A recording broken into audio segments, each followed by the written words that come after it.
Hello, everybody. We are the Geeks and the Janets, and we're on a new platform for a bit because this show doesn't like us. I am Menzo. This is my forever co-host John, and we're playing catch up this week, starting with Guardians of the Galaxy 3, James Yes, Gunn's last MCU movie, as we know of. I am very surprised that you did not watch it in theaters. I wanted to, I just had no time and money too, uh, mostly because of work. So there's that. I had to adjust to other things.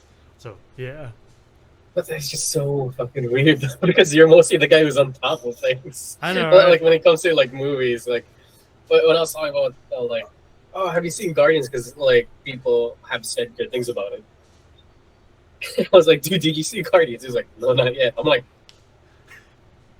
Uh, you're not Enzo. I know, right? Well, I went into it knowing it would be bittersweet since it is Batista's and Rocket's, or Bradley Cooper's last movie as their respective characters. So going into it, I was like, oh man, how emotionally affected will I be? And then at the end of it, I was quite emotionally affected, essentially. Yeah, but we'll get there when we get there. Yeah. Um, since we watched this a few weeks ago, we won't really go through this chronologically, only the highlights. But I think it's also needless to say our ass if you were excited because we all like Guardians of the Galaxy. Yeah.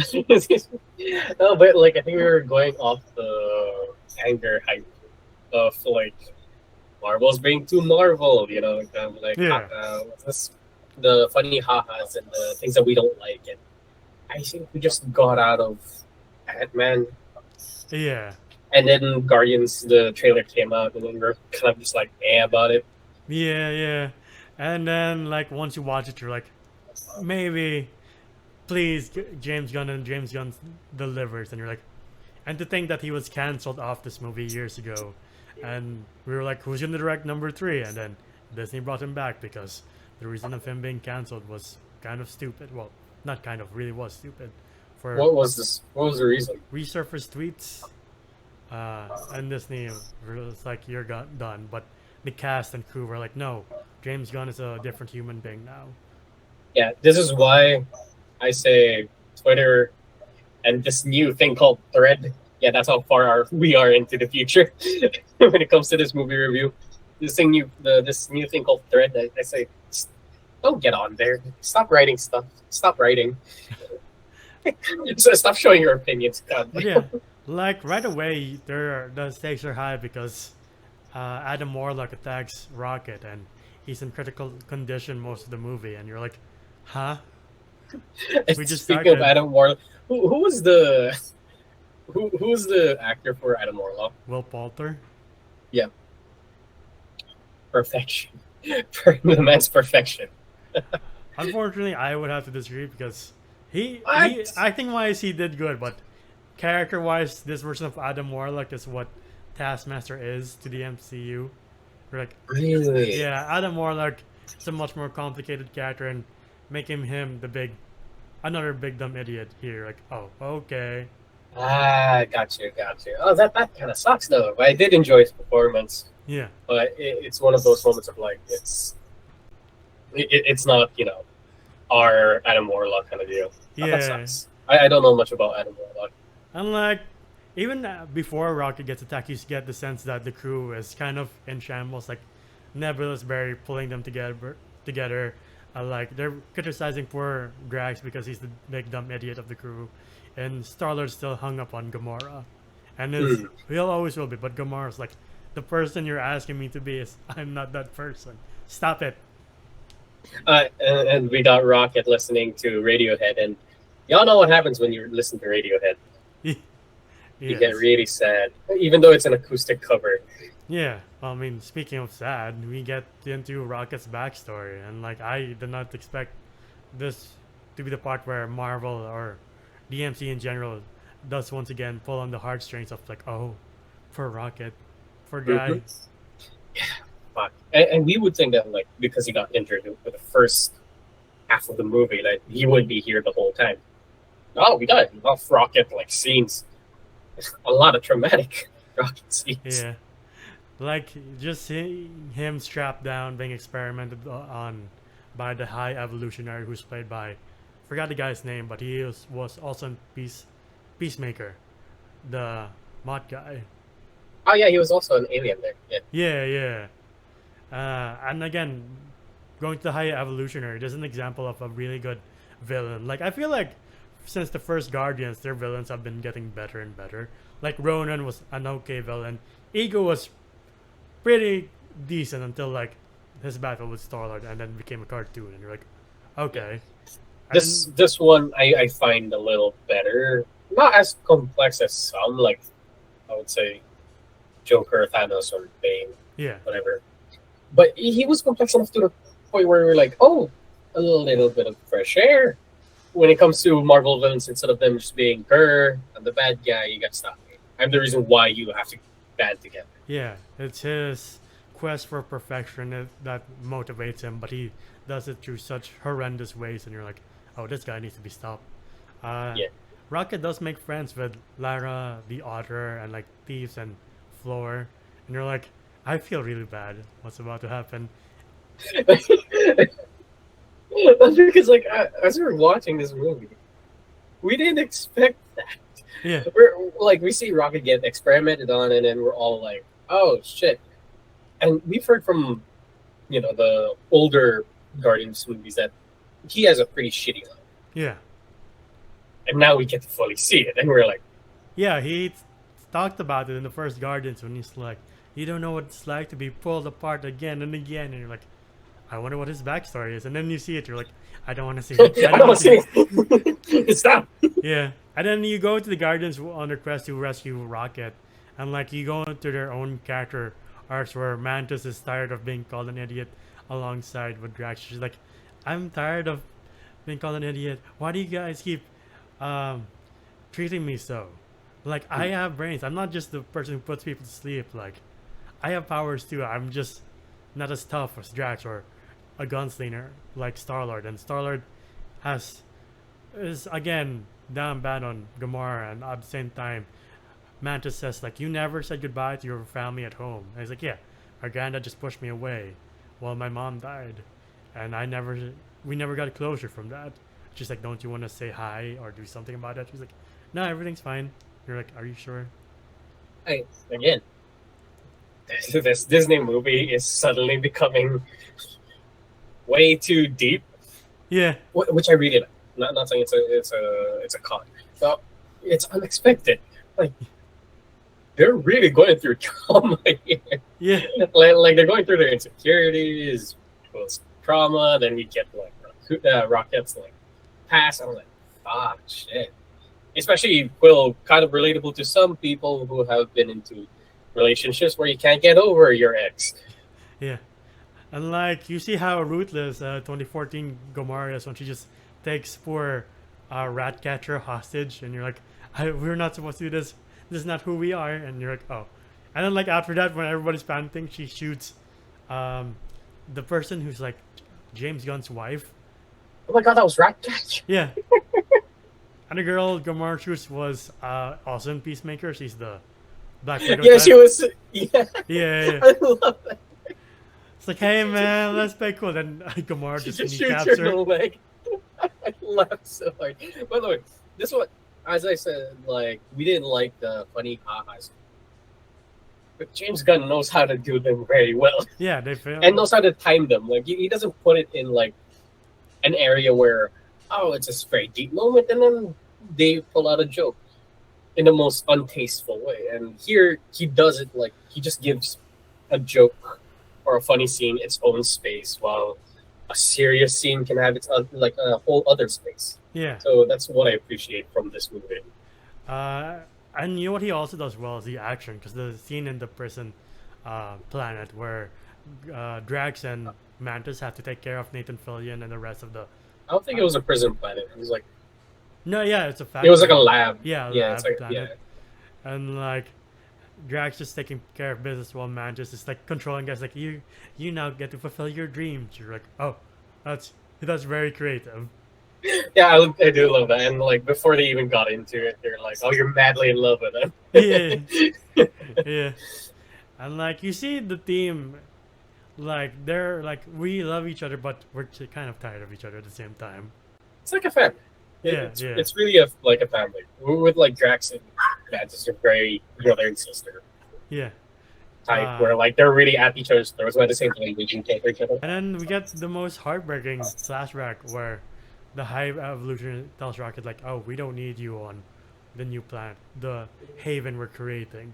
You really think you're part of that?" And he tells Rocket, "We're gonna exterminate your friends too." And he tries to free his friends, and Lyra's like, "Oh, we're free. We're finally free." And then she gets shot in the back. And you're like, But wait, sorry. Before that, I just want to commend the performance of the actor who did the High Evolutionary. What's "Yeah, his name? that's his name." Okay, he like him kind of losing his shit. I was like, why are you smarter than me? Why are you figuring this shit out when I couldn't? Yeah, There's that egotistical kind of mentality of like, I should be the one figuring shit out. I should be the one who's the smartest one in the room. yeah, Why are you the one? I created you. And I was like, fuck, this guy got problems too. right? Yeah, and then we also kind of gloss over the whole nightmarish, furry, Oh, the Teenage Mutant Ninja Turtle mutant like creatures. Jesus. Not just that, even though they were like, oh, we fixed the problem, I was like, I don't ever want to see that in real life. Right? I don't want to see a humanoid rabbit walking around. For you furries, probably. For me, no. It's like, that shit's creepy as fuck. Yeah.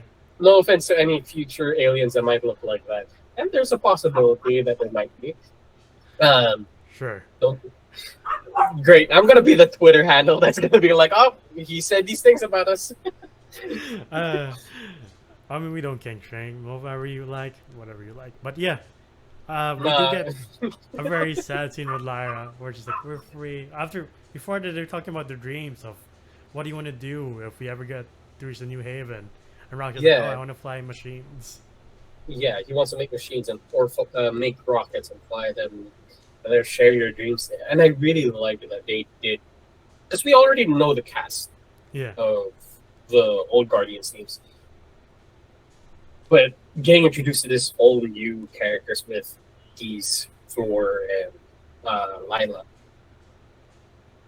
it's just, and then you just take them away like that. I'm Yeah. like, fuck off. Some of the most heartbreaking things I saw. It's like, what the fuck? Why? Yeah, and then they gave them this like itty bitty bit of like space to just like develop the characters enough Yeah. to make it hurt. Yeah. The scream he does, you're like, fucking shit. Oh, No. fuck. And then like of course the High Evolutionary is just like mocking him, and then we just get this very like we already get a fucked up moment where we see a dead rabbit, walrus, and otter, and then we see Rock just tear away at this man's face. Yeah, go full Wolverine on him. You're like, what does he look like after? And you see what happens after. You're like, Jesus Christ. Yeah. Yeah. Well, like, the Guardians find out that they have to get the code from the guy with the implant, because they're like, oh, what's the number? Can you give us the number to deactivate the kill switch in him?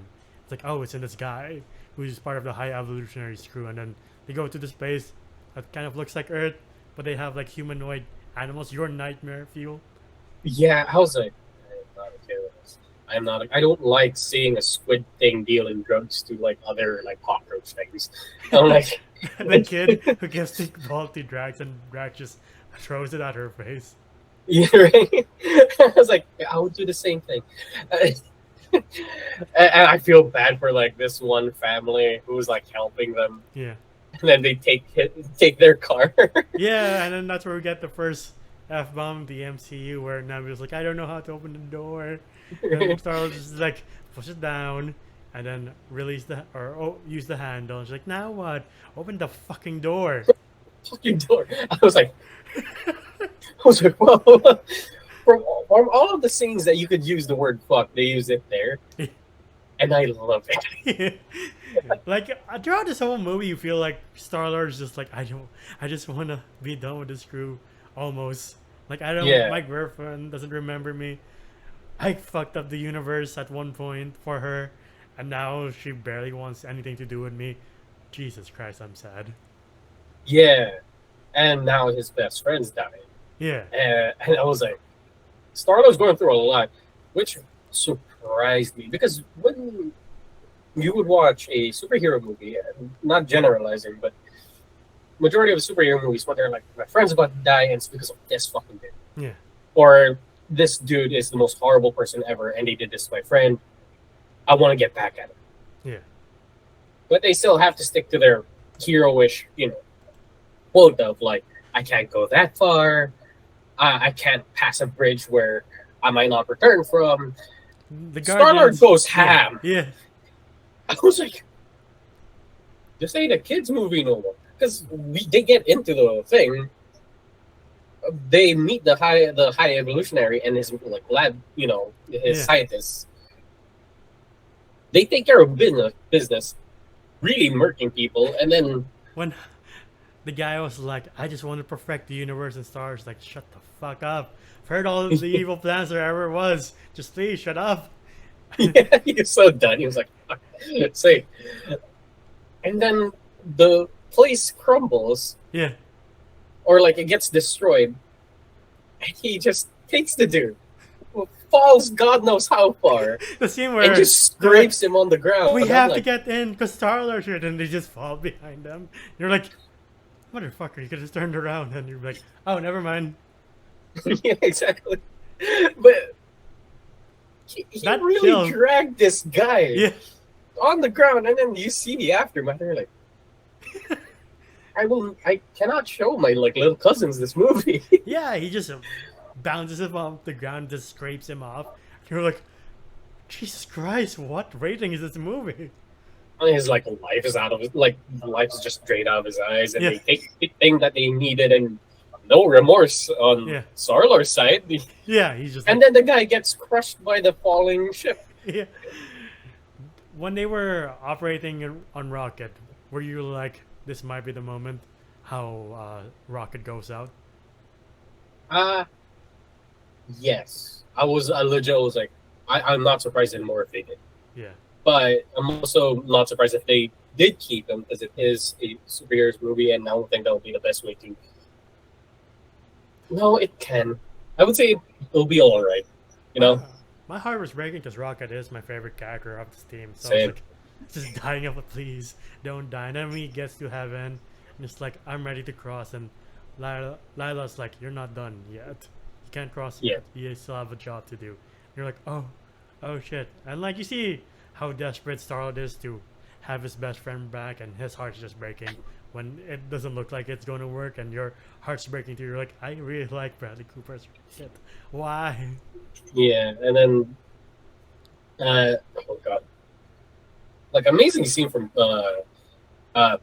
Chris Pratt. Yeah.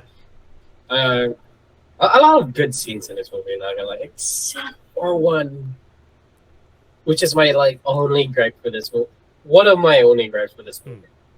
But we'll get there when we get. Yeah, I keep forgetting to mention that Adam Warlock's under trail because they want to retrieve Rocket too, because the High Evolutionary is asking him and his mom. And like, if you're a big Adam Warlock fan for the comics, you're just like, this guy just goes "Ah," and just it gets knocked out or just does something stupid, and you're like, fuck. Yeah. He's a little bit of an idiot.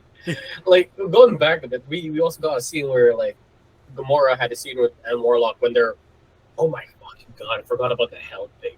Yeah. Like the pig and the bird thing. Oh god. I was seeing those, I was like, what? I get nightmare fuel.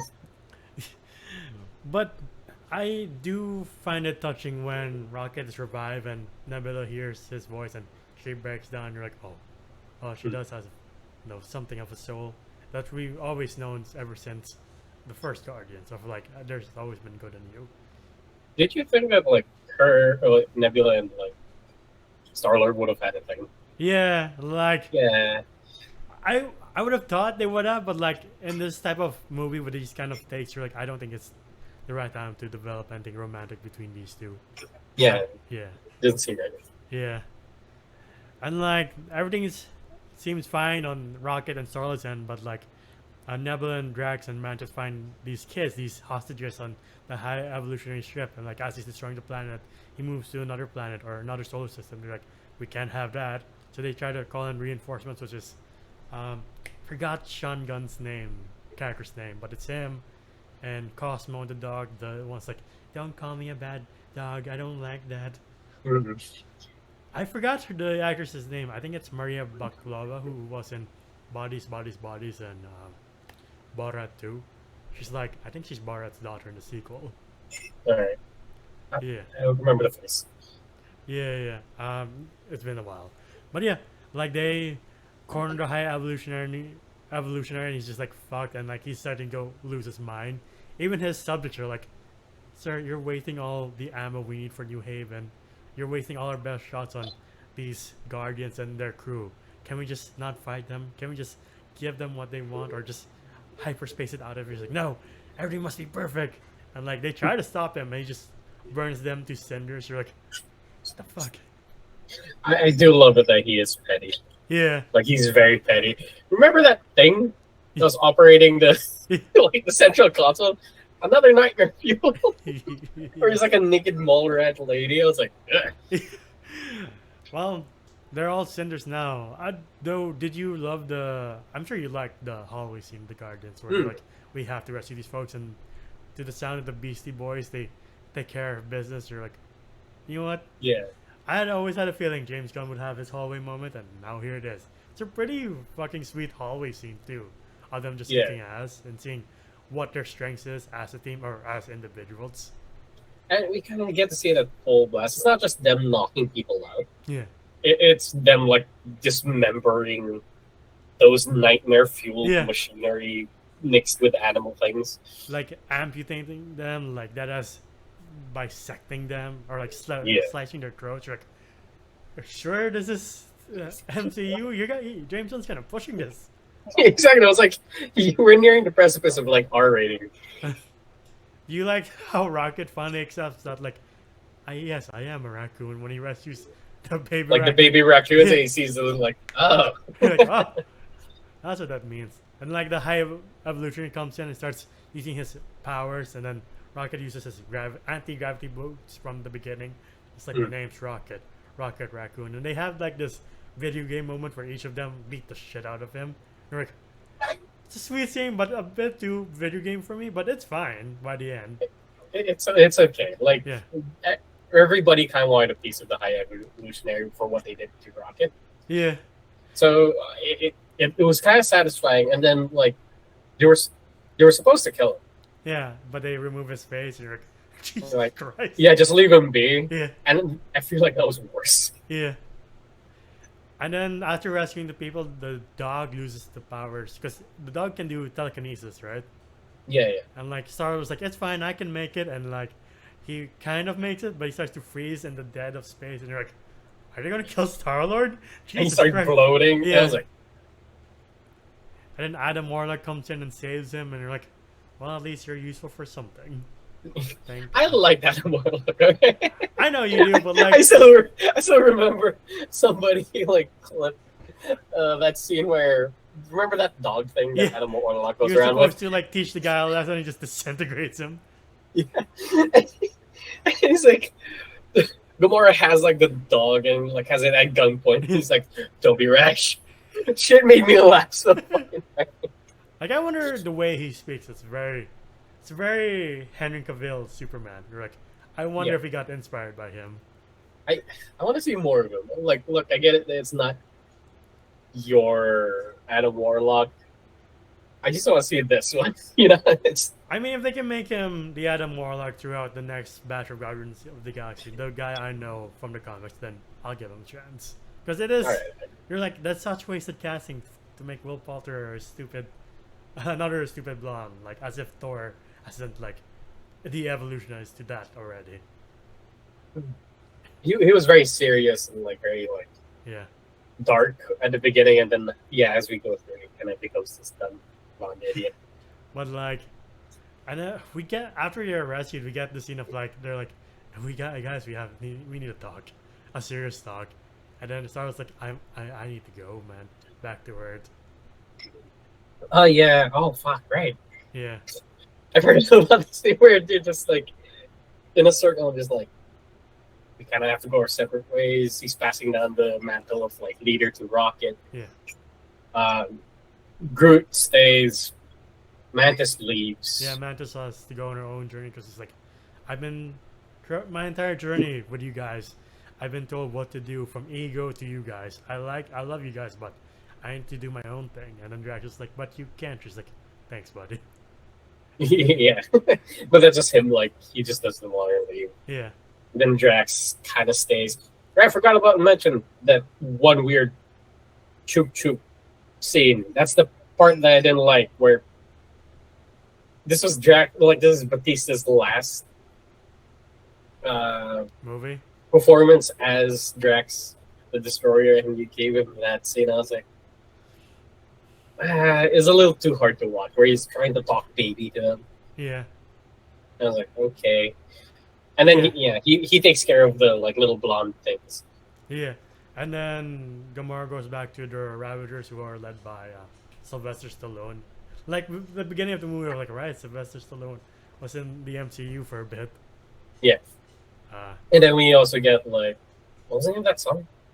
uh, Dog Days Are Over by Yeah, Florence and yeah, the Machine. Flames and Machine. Yeah, Yeah, yeah. it was a really good fucking song. It's a really good send off too, and like you just take in this bittersweet feelings and moment of like, shit, this is the end. Like 9 years and the team's separating. Yeah, Like the part where Drax has to look as Mantis goes beyond to where he can reach it. Oh, poor guy. Shit. yeah, and like Peter is just like out going back home, see his grandfather. Yeah. I'm surprised his grandfather's still alive. Same here. It's like how didn't you say goodbye or like didn't you go your separate ways in the 80s? Surprised. And he was already a grandfather at that time. Yeah. Surprised he didn't even say hi during like between Endgame and Tony Stark's funeral. Like, by the way, I have to say hi to someone. Yeah. Uh, So like, what else happened? it's just them celebrating and then like Rocket's being like, I get to live my life again. And they're like, Mm. good for him. And the after credits is like them talking about their favorite musical acts and like Rocket puts on the song that we met Star Lord with. I forgot the Mm. name, but like, the moment I heard it, I was like, fuck. Ah. Yeah. It was a good send off to the team, and then you get that last shot Yeah. of them just like all together. Yeah, yeah. And like, it is a bittersweet send off. Like, I don't know what's more bittersweet, this or Endgame. Because, like, I kind of like the Guardians a tad bit more than the Avengers. So I'm like, damn it. And the fact that I kind of Rocket's still there, but he's not Bradley Cooper anymore. But the next time we see him, we're like, shit. Alright. yeah. Well, that means Bradley Cooper could play anyone now. It's just him himself. Like, hi, I don't know, Captain America 3 point something. Yeah, probably. I don't know. They might get him like in another comic book movie because I feel like he could pull off another superhero or villain, probably in DC. Who knows? Probably. I mean, speaking of DC, like, James Gunn is moving on to direct Superman Legacy with David Cornwell, Rachel Brosnahan, and some of the people here. Like, Nathan Fillion is now Guy Gardner, and you're like, of all the Green Lanterns, you cast him as, and it's not Hal Jordan? Fine. I know, right? Like you couldn't get like somebody with actual ginger hair. Right? I'm like, all right. Yeah. So, James Gunn is like 4 for 4 in my book of like really good super movies. So, I can't wait to see what he does with Superman Legacy. I am quite excited for that. Same. But this movie is not about Superman Legacy. This is about Guardians 3. And speaking of which, what would you rate the last entry of this trilogy at least? I'll give this one a fair score of 9 out of 10. I wanted to give it a 10 because it was a good send-off movie, but there were some scenes here where I was like, kind of ruined it. Also, kind of a waste, knowing the fact that this is the actor's last performance as this character. Yes, I'm talking about the Batista Choop Choop scene. Didn't like it that one bit. I loved everything else. The story was fucking great. Even though we didn't get Rocket all that much, we got more character building when it came to Rocket, which we didn't get in like the past two movies. Yeah. So I give that a plus. Soundtrack's fucking great. Yeah. Beats were great. I would gladly. I did watch this twice in theaters. Not gonna lie. Yeah. I did watch it twice too, because I'm like, I need to watch it again. It's a pretty good movie. I had a friend who is a very big fan of Radiohead. Hmm. The first opening scene is just Creep, and I looked at him, and he's just like, I was like, I know you're sad, but damn sure this is making you really happy. I'll give this. Yeah, I'll be fair. I'll give this a 9 out of 10. Like the only caveat is, Adam Warlock being an idiot, and you're like, Mm. I kind of wanted you to be the guy who later takes on Thanos, or is big enough to take on Thanos in the MCU. But since Thanos is no longer a threat, and like there's not really much to do with him in that sense right now, I guess this is his entry point. And you're like, you know what? Sounds badass, Taskmaster. Because like Taskmaster, you're like, I kind of don't want to see this character ever again. It's a complete bastardization of it. But like here, like, you know what? If you have a couple more films to make it, then to make him the character that he is in the comic book, then why not? So yeah, 9 out of 10. Like all the actors did their parts really well, including Will Poulter. As you said, the soundtrack is amazing. But what else can you expect from a James Gunn superhero movie at this point? Action's pretty good, and like just the story is very captivating and a very good send-off. It's one of the few really good trilogies of the MCU, like this and maybe Spider-Man. Can't think of anything else for the life of me. Captain America, really? No, because it was Civil War. That was the last movie for Captain America. True, but like I would have to give that second because his trilogy is not as bad as Iron Man's or Thor's for me. So I'm like, Okay. so it's descending R. Wait, you gotta give that second? You're not gonna give Spider-Man second? Oh, That was good the entire way. yeah, sorry. So Guardians, Spider-Man, and then Cap. Yeah. And then the rest of the two, you're like, you belong in the bottom. Sorry. Yeah. But yeah, that has been our video on Guardians of the Galaxy 3. What Guardians of the Galaxy movie do you guys like? Are you guys looking forward to Superman Legacy? Comment down below. If you want to see more of us, please like, subscribe, and ding the bell icon to get notified of when we upload next. We're also on Spotify and TikTok. TikTok to see our best and funniest moments. Spotify to hear us on the go. Individually, you can find me at Candelphus1995 on Twitter. Same as Threads. How about you? You can find. Wow, you're on Threads. Yes. You can find me at JomGOM_ on Instagram. It is my art account. I'm Yes. never touching Threads. My IG is held hostage because of it. Oh well. See, that's your fault. Never told us. You're like, by the way. Anyway. But yeah, we'll see you on the next catch-up video. Bye, everybody. Ciao.